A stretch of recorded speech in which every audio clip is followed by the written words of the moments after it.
안녕하세요. 자이스토리 수능 한국사 파이널 핵심 강의를 시작하겠습니다. 오늘 주제는 평화통일을 위한 노력입니다. 자, 친구들 귀를 쫑긋 세우고 오늘 내용 잘 들으세요.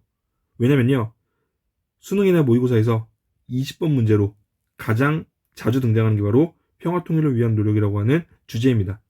우리가 이 내용을 알고 들어간다면 한 문제는 가지고 간다고 보시면 되는 거죠. 특히 평화통일을 위한 노력에서는요, 꼭 아셔야 되는 3개 정부가 있습니다. 그게 어디냐면은 첫 번째는요, 박정희 정부고요.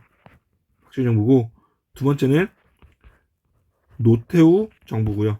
세 번째가 바로 김대중 정부입니다. 박정희 정부는 7.4 남북 공동성명과 관련된 내용, 노태우 정부는 남북 기본 합의서와 관련된 내용, 노태우 정부 맞죠? 노태우 정부는 남북 기본 합의서와 관련된 내용, 김대중 정부는요, 6.15 남북 공동선언이랑 관련된 내용. 이걸 여러분들이 반드시 기억하셔야 돼요. 위에 있는 3개는 기억해야 되는 정부, 밑에 있는 3개는 기억해야 되는 문서입니다. 그럼 지금부터 시작을 해보도록 하겠습니다. 자, 박정희 정부는요, 닉슨 독트린의 발표라고 하는 국제적인 이벤트의 영향으로 북한이랑 대화를 했습니다. 그 결과 7.4 남북 공동성명이라는 게 발표가 됐죠. 반드시 기억하세요. 7.4 남북 공동성명은 바이 박정희 정부에서 발표한 겁니다. 7.4 남북 공동성명의 내용은요, 자주, 평화, 민족 대단결의 통일 원칙에 합의한 거죠. 남북한이 처음으로 통일 원칙에 합의를 한 거예요. 그리고 어디에서 발표했냐고요? 서울과 평양에서 동시에 발표합니다. 꼭 기억하세요. 7.4 남북 공동성명은요, 서울이랑 평양에서 동시에 발표를 했습니다. 그래서 기출문제 중에 서울, 평양 찍어놓고요, 동시에 발표한다는 내용으로 문항을 구성하는 것도 있었어요. 그래서 남북한이 3대 통일 원칙에 처음으로 합의를 했고요. 후에 남북조절위원회를 설치해서 더 논의를 하자라고 했지만 성과는 존재하지 않았습니다. 오히려 남한의 박정희와 북한의 김일성은 7.4 남북 공동성명이라고 하는 전 국민적인 이벤트를 자신들의 독재체제에 강화하는 모습을 보여주게 되죠. 자, 기억하세요. 박정희 정부 7.4 남북 공동성명, 자주 평화 민족 대단결 기억하시고요. 이제 박정희 정부가 끝나고 전두환 정부 시기에는 이산가족이 처음으로 만납니다. 그런 것보다 하시고, 그 다음으로 등장하는 노태우 정부 중요하죠. 노태우 정부는요, 2가지만 외우세요. 이 2가지를 가지고 하나가 문제면은 하나가 정답이고요, 다른 하나가 문제면은 다른 하나가 정답입니다. 제가 노태우 정부 공부할 때 잠깐 얘기했지만, 노태우 정부는 냉전의 해체라고 하는 국제 정세 속에서 북한이랑 대화에 나섰고요. 그 결과 1991년 9월 달에 남북한이 유엔에 동시에 가입하는 성과를 거두었고요.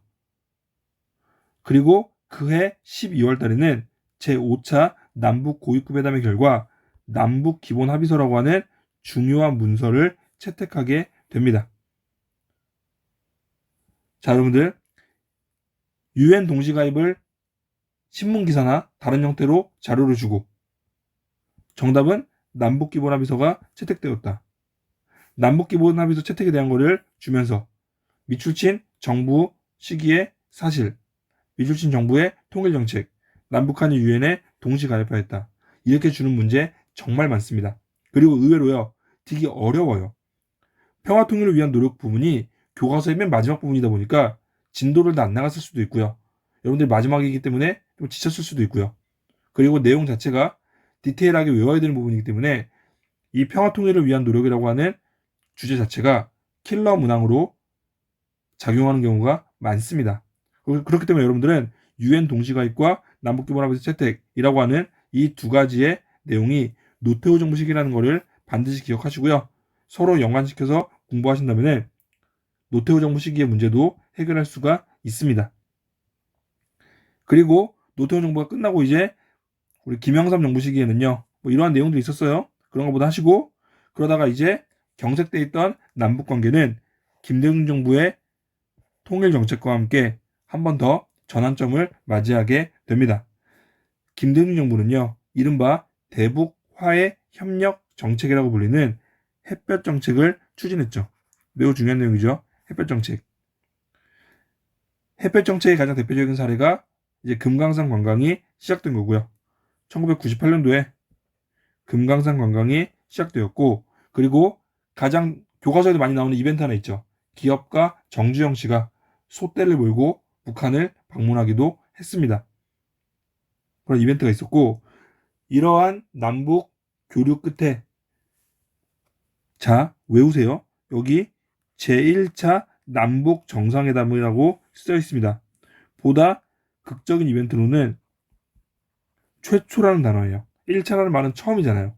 분단 이후 처음으로 남과 북의 정상이 회담을 갖습니다. 어디에서? 평양에서 회담을 갖고요.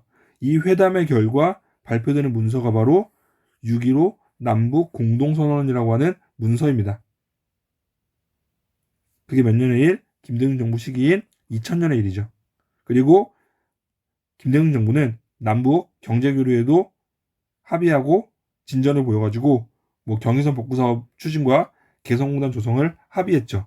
물론 경의선 복구사업 완성과 개성공단 조성은 뒤에 나온 노무현 정부 시기의 일이긴 해요. 하지만 김대중 정부 때 이런 일들을 합의했다는 겁니다. 그렇기 때문에 여러분들이 김대중 정부의 햇볕 정책, 금강산 관광 시작, 제1차 남북정상회담, 보다 감격적으로 말하면은 분단 이후 최초의 남북정상회담, 이 최초라는 단어 기억해요. 그리고 6.15 공동선언 발표까지 이 네 가지 이벤트들을 기억하시면요, 김대중 정부의 통일정책을 푸시는데 크게 어려움이 없습니다. 다시 말하지만 어려운 문항으로 나오기 때문이에요. 아니, 쉬운데 체감상 어렵다는 거죠. 기출문제 볼까요? 기출문제는요, 2023학년도 수능을 대비한 6월 모의평가 문제입니다. 자, 남북 정상회담 기념 우표가 있네요. 여러분들 남북 정상회담을 가졌던 대통령은 3명입니다. 김대중 대통령, 노무현 대통령, 문재인 대통령입니다. 여러분들 이 얼굴을 보시고 이분 김대중 대통령이에요 라고 알 수 있으면 너무 땡큐죠. 하지만 그럴 순 없을 수도 있죠. 하지만 여기에 나와 있죠. 분단 이후 최초로 개최된 남북 정상회담 플러스 6.15 남북 공동선언 발표까지 줄 수 있는 건 다 줬죠. 그쵸? 보다 깨알인 턴 알려드릴까요? 2000년까지 나와 있습니다. 디테일하게 보세요. 즉 김대중 정부 시기의 사실이잖아요. 자, 잘 보세요.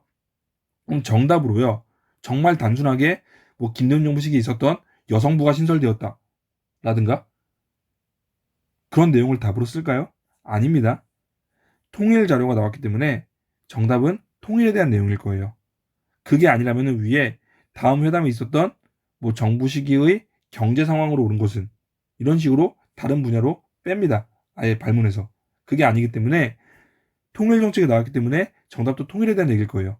제가 김대중 정부에서 얘기한 게 뭐 있었어요? 햇볕 정책, 금강산 관광 시작, 분단 이후 최초의 남북 정상회담, 6.15 남북 공동선언. 답이 뭐가 나오겠어요? 햇볕 정책 아니면 금강산 관광 시작이겠네요. 여기 금강산 관광 시작이라고 나와 있죠. 왜 여기가 어렵냐? 김대중 정부의 통일 정책을 물어보면서 오답으로 박정희나 노태우 정부 시기의 내용을 넣기 때문입니다. 그렇기 때문에 문제가 어려워지는 거예요.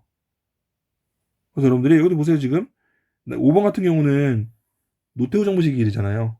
어려워요, 친구들. 시기가 너무 붙어 있어요. 다른 문항에 비해서 통일은요, 선지가 많이 붙어 있습니다. 그렇기 때문에 킬러 문항으로 작용을 하는 거예요.